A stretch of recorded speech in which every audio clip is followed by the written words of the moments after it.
Hello and welcome back to another vlog for my group and dynamics class.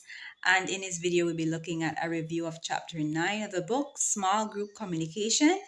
And this chapter was entitled Managing Conflict in Teams. Now, when it comes to conflicts are always common when you are working with others. And when we think about conflicts, it's not always negative as we're used to. There are many positives that can come from a conflict. Crazy, right? But yes. And so in this chapter, we'll be looking at defining the term conflict. We'll be looking at some of the types of conflicts that there can be.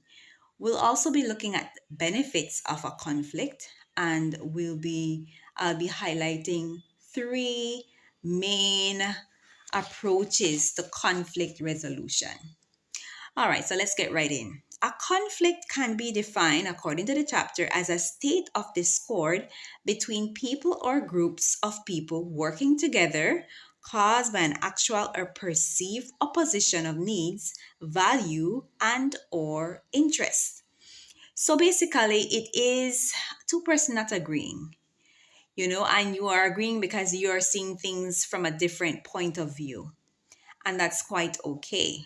The key thing for us to remember in a conflict is that we must maintain respect for each other's opinion and agree to disagree. I think that's how it goes. Now we want to move along now to some different types of conflict. The first one we want to highlight is the substantive conflict, which arise from disagreement over issues such as tasks, goals, ideas, policies, procedures, or resources.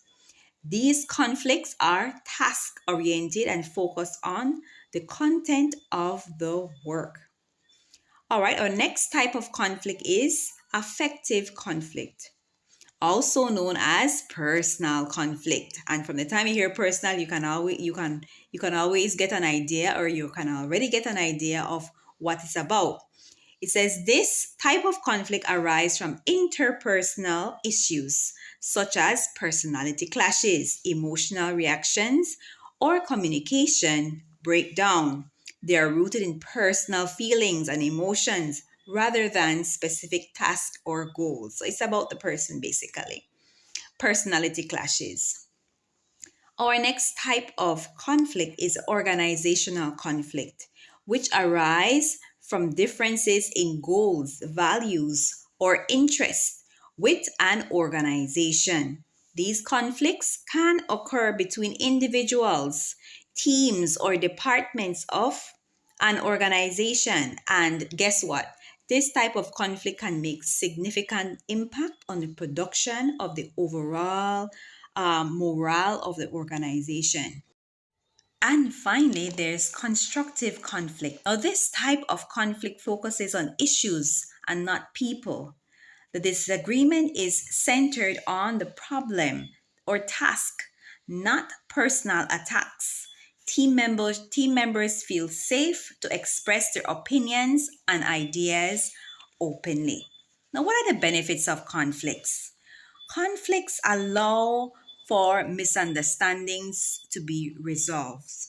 It improves processes and it changes behavior. So you see that conflicts have some good to it. It's not always the negative that we think about.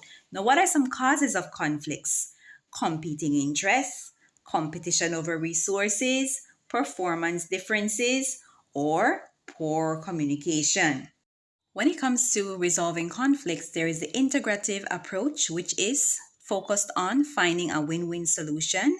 There's a distributive approach, which is focused on dividing resources or benefits among partners involved. And then there's mediation, which focuses on facilitating a dialogue between these disputing parties. And that's it for this video. I want to thank you so much for joining me. I'll see you again in the next one.